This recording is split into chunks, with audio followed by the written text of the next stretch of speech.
Hello students. तो twelfth class का जो है एक फिज़िक्स का पेपर हमारे पास आया है, क्योंकि आपका फिज़िक्स का ही पेपर रह चुका है जो कि थोड़ा सा टफ होता है। उसके अलावा आपका केमिस्ट्री और बायो और मैथ्स का पेपर हो गया है। तो ज़्यादातर आपके पंजाब एजुकेटर ऐप में जो आपको सैम्पल पेपर दिए गए हैं उनमें से ही आपको जो पेपर में क्वेश्चंस आए थे, तो ये भी एक ऐसा एक सैम्पल पेपर है। हो सकता है इसमें से भी क्वेश्चंस आपको आपके पेपर में देखने को मिल सकते हैं। तो इसमें एमसीक्यू में हमारे पास कुछ यहाँ पे देख सकते हो। यहाँ पे first CGS unit of electric charge, यहाँ पे स्टैट कूलम आएगा, डी ऑप्शन। सेकंड के लिए vector directed from minus Q two plus Q. Third के लिए चार्ज आएगा, किरचॉफ लॉ। फोर्थ के लिए हम लिखेंगे कांस्टेंट एन एंड मैग्नेटिक, जो कि पोटेंशियोमीटर में वायर यूज होती है। और मैग्नेटिक फील्ड जो है ऑल ऑफ द अबव आएगा। नाउ नेक्स्ट इसमें देख लेते हैं एमसीक्यू। नेक्स्ट क्वेश्चन का क्या आंसर है। मतलब the angle between magnetic meridian and the geographic meridian को हम एंगल ऑफ डिक्लिनेशन, यानी कि ए ऑप्शन इसका राइट आंसर आएगा। नाउ नेक्स्ट है path of the charge particle entering uniform magnetic field at an angle of 60 degree. ये helical path होता है, जो कि बी ऑप्शन इसमें राइट आ जाएगी हमारे क्वेश्चन हमारा एमसीक्यू 7th का। 8th के लिए हमारे पास है इन मूविंग कॉइल गैल्वेनोमीटर में radial magnetic field linear, C option है। Henries is unit of, D option. Inductance and gamma rays, जो कि लीस्ट वेवलेंथ वाली होती है, 10th एमसीक्यू का आंसर है हमारे पास। नाउ नेक्स्ट है 11th के लिए। हम यहाँ पे देख सकते हैं 11th का क्वेश्चन का आंसर इंफ्रारेड रेज आएंगी हमारे पास। Select the rays which emitted human body and convergent lens. Double convex lens जो होता है वो कन्वर्जेंट लेंस होता है, तो ए ऑप्शन इसमें राइट आंसर आएगा। नाउ उसके बाद है हमारे पास double convex lens is called, ये तो हो चुका है convergent lens. Then the least distance of distinctive in 25 centimetre है। क्रिटिकल एंगल ऑफ लाइट जो है वॉयलेट की आएगी, मिनिमम होती है, तो हमारे पास यहाँ पे जो 14th एमसीक्यू था उसका वॉयलेट आंसर आएगा। नाउ नेक्स्ट हम देख लेते हैं इसके बाद मतलब हमारे एमसीक्यू जो कंप्लीट हो चुके हैं या नहीं, देख लेते हैं हम। इसके बाद ट्रू फॉल्स शुरू होंगे या फिर अभी हमने इसी में से करना है। अभी हमारे पास एमसीक्यू है the idea of secondary wave let from propagation of waves, ये ह्यूजेंस आएगा, A option is the right answer. Now next MCQ के लिए हमारे पास यहाँ पे आएगा all the above types of waves के लिए इंटरफेरेंस जो है सही होती है। फोटो इलेक्ट्रिक इफेक्ट जो है B, particle nature and energy of photon जो है वो C option is the right answer. Now next हमारा MCQ the total energy of electron orbiting around the nucleus in the ground state of the atom less than zero, यानी कि B option इसमें right आएगी। Wavelength in a spectrum in inversely proportional to a difference in energy levels. Now next MCQ the energy band gap is maximum in insulators, यानी कि C option. Holes can exist in a semiconductor, C option. When semiconductor is heated तो decrease करेगी इसकी resistance, ये हमारा जो है last MCQ का आंसर है, ए ऑप्शन।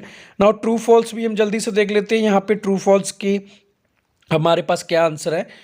ट्रू फॉल्स के answers on doping the conductivity of semiconductor increases, photon electric emission is not possible at that frequency, the power of thick lens is smaller than that of thin lens, the self inductance of state conductor is zero. तो इसमें पहला हमारे पास true आएगा, on doping the conductivity of semiconductor increase कर जाती है, ये true है। और सेकंड के लिए भी हम ट्रू लिख सकते हैं, not possible in all frequencies. Third हमारा यहाँ पे फॉल्स आएगा। एंड फोर्थ के लिए नेक्स्ट द सेल्फ इंडक्टेंस, ये हमारा ट्रू है। इसमें लिखा था self inductance of state conductor is zero, ये ट्रू है। The angle of dip varies between 0 to 90 degree, ये भी हमारा ट्रू है। इस क्वेश्चन का आंसर ट्रू लिख सकते हैं। नाउ इसके बाद हमारे पास यहाँ पे आप देख सकते हो क्वेश्चंस आ जाते हैं जो कि 2 मार्क्स के क्वेश्चन है। Why no work is done moving a least charge from one point to another, define drift velocity. अब जल्दी से इनके क्वेश्चंस को एक बार देख लीजिए, क्योंकि अब इसके बाद आपको स्क्रीन में इनके आंसर्स ही दिखाई देंगे। तो एक बार क्वेश्चंस को आप देख लीजिए कि जो हमारे पास 2 मार्क्स के क्वेश्चंस आएंगे वो कुछ इस तरह से क्वेश्चंस आएंगे। डिफाइन ड्रिफ्ट वेलोसिटी, या cell of EMF of gives a balance point 40 centimetre length. Numerical है कि इसमें पोटेंशियोमीटर वायर है या वाइज लिखा हुआ है, जो कि बाय मिस्टेक है। How can the current sensitivity of moving coil galvanometer be increase, state the explain Faraday's law of electromagnetic induction, write the 4 properties of X rays. और इसी के अलावा what will be the value of stopping potentially frequency of incident radiations.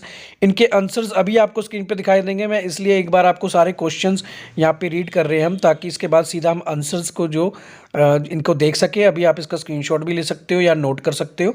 State ampere circular law with magnetic field intensity at the point with in the solenoid carrying a current.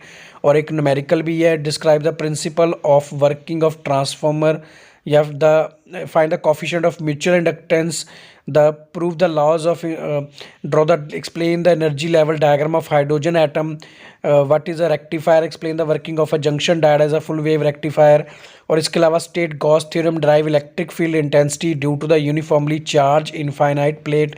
और 16th question जो कि 5 marks का है, describe the Young's double slit experiment for the interference of light. And इसका answer अब हम serial wise देख रहे हैं। सेकंड क्वेश्चन का आंसर यहाँ पे देखा है, देखो F इज इक्वल टू हमको गिवन है, R भी गिवन है, हम इसमें फॉर्मूला अप्लाई कर देंगे, force is equal to 1/4 pi epsilon naught Q1/Q2/R²। तो इसमें सारी वैल्यूज़ को अगर हम सब्स्टिट्यूट करेंगे तो हमारे पास Q की वैल्यू 1.4 मल्टीप्लाई 10⁻⁻⁻6 के इक्वल आ जाएगी। ऐसे ही थर्ड में भी एक न्यूमेरिकल है, इसमें E2 1.5 वोल्ट के इक्वल आ जाता है। थर्ड के बाद हमारा अब होना चाहिए फोर्थ क्वेश्चन का आंसर। तो ये फोर्थ क्वेश्चन का आंसर है, the sensitivity of galvanometer can be increase by the increase in number of turns and using the magnet और increasing the area of the coil. बढ़ाने से हम जो सेंसिटिविटी गैल्वेनोमीटर की इंक्रीज कर सकते हैं। नाउ नेक्स्ट क्वेश्चन नंबर 5 है हमारा। क्वेश्चन नंबर 5, फैराडेज 2 लॉज है हमारे पास, the changing in magnetic field linked with the conductor induce an electromotive force in a conductor, and second are the induced electromotive force is proportional to the rate of change of magnetic field linked with the conductor. Now sixth question देख लेते हैं हमारा। Sixth question का क्या answer है? Sixth question है properties of X rays. The X rays are electromagnetic waves of very short wavelength, the undergo the reflection, refraction, interference, diffraction, they are not deflected by electric and magnetic field, they ionise the gas through which they pass, they effect photographic plate. मतलब ये हमने वैसे 4 points कहा था, हमने यहाँ पे 5 points लिख दिए। ये हमारा था क्वेश्चन नंबर 5 का आंसर, सॉरी 6 का आंसर। उसके बाद 7 question, from Einstein photoelectric equation H nu is equal to H nu naught plus E nu naught. यहाँ पे हम दोनों फ्रिक्वेंसी को इक्वेट कर देंगे तो वो हमारी 0 के इक्वल आ जाएगी। तो टॉपिक पोटेंशियल यहाँ पे जो है वो 0 वोल्ट बन जाएगा अगर हम 7th के मतलब कि 7th का आंसर लिखेंगे। तो इसका और पार्ट भी है यहाँ पे सॉल्व किया गया ऑलरेडी, न्यूमेरिकल जिसमें वेवलेंथ गिवन है उसको हमने मीटर में कन्वर्ट कर लिया, and then the energy of incident light का फॉर्मूला hc/λ और वैल्यूज़ को सब्स्टिट्यूट किया तो एनर्जी हमारे पास 3.1 इलेक्ट्रॉन वोल्ट के इक्वल आ जाएगी। पर हम दोनों में से एक करेंगे, अगर हम पेपर में भी हमको इस तरह से क्वेश्चंस आएंगे तो दोनों में से एक करेंगे हम, उसके ही आपको मार्क्स मिलेंगे। नाउ नेक्स्ट क्वेश्चन है हमारे पास, the drawbacks of Rutherford model क्या है? It can explain the stability of atom as per model, the orbital revolve of electron around the nucleus is not stable as a revolving around an orbit will undergo acceleration and emit energy. ये इसकी कमी थी जिसको बाद में Rutherford ने Bohr ने जो है दूर किया, और उसने कहा कि फिक्स्ड एनर्जी होती है जो इलेक्ट्रॉन्स रिवॉल्व कर लेते हैं अराउंड द न्यूक्लियस। तो ये इसकी रदरफोर्ड के बाद जो बोहर की लिमिटेशंस को काउंट। उसके बाद let I1 be the length of the wire L1 and the galvanometer shows the 0 reading. तो इसमें फिगर भी आपको दिखाई दे रही है। तो हम unknown resistance R1 R cross L2/L1 के इक्वल लिख के हम अननोन रेजिस्टेंस की वैल्यू पता कर सकते हैं with the help of potentiometer. Now next हमारा जो है न्यूमेरिकल है, 10th न्यूमेरिकल, जिसमें हमको गैल्वेनोमीटर का करंट 1 एम्पियर गिवन है और रेजिस्टेंस गिवन है 0.80 ओम। तो इसमें हम वैल्यू सब्स्टिट्यूट करेंगे तो हमारे पास 0.2 ओम के इक्वल इसका आंसर आ जाएगा। और इसके सेकंड पार्ट में हम लिख सकते हैं, since S and G are connected in parallel so that the combined resistance जो हमारे पास आएगा 1/R is equal to 1/S plus 1/G। तो इसको कैलकुलेट करेंगे तो हमारे पास 0.16 ओम के इक्वल आंसर आ जाएगा। मतलब ये न्यूमेरिकल, ये 10th जो न्यूमेरिकल है। उसके बाद 11th न्यूमेरिकल भी साथ ही दिया गया हमको, I1 3 एम्पियर, M हमने कैलकुलेट करना है, Φ2 हमारे पास 10⁻⁻⁴ वेबर के इक्वल है, N हमारे पास 1000 है नंबर ऑफ टर्न्स। तो टोटल फ्लक्स का फॉर्मूला N∅2 होगा, वैल्यूज़ को सब्स्टिट्यूट करेंगे हम। फाई हमारे पास 0.1 वेबर के इक्वल आ गया, then phi is equal to MI, and the mutual induction है ये हमारे पास, तो I इज़ अ करंट, तो M की वैल्यू 5/I हम लिख देंगे और वैल्यूज़ को सब्स्टिट्यूट करेंगे तो M की वैल्यू 3.33 मल्टीप्लाई 10⁻⁻² हेनरी के इक्वल आ जाती है। अब 12th न्यूमेरिकल हमारे पास ऑप्टिक्स में से है। U हमको -45 सेंटीमीटर है, V हमारा 90 है, H 5 सेंटीमीटर। लेंस फॉर्मूला हमने यूज़ किया तो हमारे पास फोकल लेंथ 30 सेंटीमीटर आ जाती है। ये पॉजिटिव है इसलिए हम कन्वेक्स लेंस यूज़ करेंगे। मैग्नीफिकेशन का फॉर्मूला V/U होता है जो कि -2 अगर हाइट हमारे पास -10 सेंटीमीटर आ जाती है। तो ये नेगेटिव साइन बता रहा है कि इमेज जो है वो कम हो जाएगी ना। उसके बाद हाइड्रोजन स्पेक्ट्रम वाला क्वेश्चन हमारा था, total energy of emitted electrons के लिए पहले हम फॉर्मूला लिखेंगे और 1 बाय 1 जो हमारे 6 एनर्जी लेवल्स होते हैं उनकी वैल्यू को सब्स्टिट्यूट करेंगे और सब स्पेक्ट्रम के लिए हमको ये फिगर बनानी पड़ेगी जिसमें हम फंड सीरीज़ इंफ्रारेड रीजन में या फिर ब्रैकेट सीरीज़ एंड इसके अलावा पैस्चन सीरीज़, बामर सीरीज़, लेमन सीरीज़ ये हम शो करेंगे तो ये हमको पूरे मार्क्स मिलेंगे इसमें से। नेक्स्ट क्वेश्चन है हमारा रेक्टिफायर वाला। रेक्टिफिकेशन क्या होती है और फुल वेव रेक्टिफायर की हमने यहाँ पे देखो फिगर भी बनाई हुई है। The process of converting AC to DC, जब हम एसी को डीसी में कन्वर्ट कर देते हैं इसको हम रेक्टिफिकेशन बोलते हैं और जिसमें जो ऑपरेटर्स यूज़ होता है उसका नाम है रेक्टिफायर। तो फुल वेव रेक्टिफायर की हमको यहाँ पे पिक्चर भी बताई गई है और उसकी वर्किंग में हमको बताया गया उसकी efficiency 0.812 RL upon RF upon RL के इक्वल होती है। तो ये हमारा जो है क्वेश्चन यहाँ पे कंप्लीट हो जाता है। इतना ही हम लिख सकते हैं, इसमें फिगर्स और ग्राफ बनाने बहुत ही ज़्यादा जरूरी हैं। नाउ नेक्स्ट हमारे पास क्वेश्चन है Gauss theorem. The net outward electric flux through a close surface is equal to 1/ε times the net charge enclose within the surface. तो इसका फॉर्मूला है line integral of electric field over a close surface is equal to 1/ε0 into Q, मतलब charge के equal है। तो electric charge भी uniformly distributed over the surface, thin non conducting infinite sheet है। Let the surface charge density को हम मान सकते हैं, surface charge density that is the charge per unit surface area BS हम उसको मान सकते हैं। तो यहाँ पे हम ये फिगर बना सकते हैं जिसमें एक सिलेंड्रिकल पोर्शन में हमने एक शीट को कट कर रखा है और उसमें एरिया ले रखा है हमने थोड़ा सा जो DS3 है उसमें 90 डिग्री के एंगल पे है।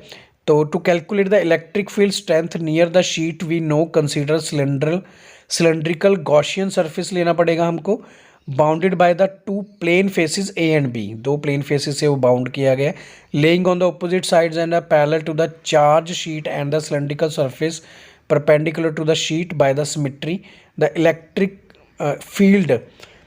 field strength at every point on the flat surface is same as the direction of the normal outward the point of two plane surface। and इनमें जो इलेक्ट्रिक फील्ड है वो सभी जगह पे सेम होगी क्योंकि सरफेस के कारण, and parallel to the curved surface. Total electric flux का हमारे पास यहाँ पे हमने रीजन जो है डिवाइड कर लिए। यहाँ पे हमारे पास अगर हम देखें तो टोटल जो इलेक्ट्रिक फील्ड है उसमें हमारे पास 4 रीजन जो है डिवाइड हो जाते हैं। उन चारों सरफेसेस में हमने वैल्यूज़ को कैलकुलेट किया तो 2EA के इक्वल आ गया, where sigma is the charge per unit area of the sheet and A is the intersecting area, the charge enclosed by the Gaussian surface sigma A के equal आ गया हमारे पास। अकॉर्डिंग टू गॉसियन थ्योरम हमारे पास जो sigma upon 2/ε0 के equal आ गया, ये हमने ही प्रूव करना था और फाइनली हमारा जो गॉस थ्योरम है वो प्रूव हो जाती है with the infinite charge sheet की हेल्प से। नेक्स्ट हमारे पास यहाँ पे हमने जो है इंटरफेरेंस बतानी यंग्स डबल स्लिट एक्सपेरिमेंट के साथ। तो ये क्वेश्चन काफ़ी इंपॉर्टेंट है ऑप्टिक्स का। इसमें हमने डेल्टा एक्स हमारे पास S2P माइनस S1P जो कि विड्थ लेंथ के इक्वल आ जाएगा YD अपॉन D के equal, and the presence of glass plate optical path length on the रे S1P विल बी डिफरेंट। तो इसके लिए हमने इक्वेशन ड्राइव कर ली। तो रिफ्रैक्टिव इंडेक्स यहाँ पे म्यू है हमारा of the glass plate and the T is the thickness, and the new path of the difference हमारे पास finally for the bright fringe के लिए डेल्टा एक्स एंड लैम्डा के इक्वल आ जाएगी, और distance of the nth bright fringe from the central fringe. Okay students, bye.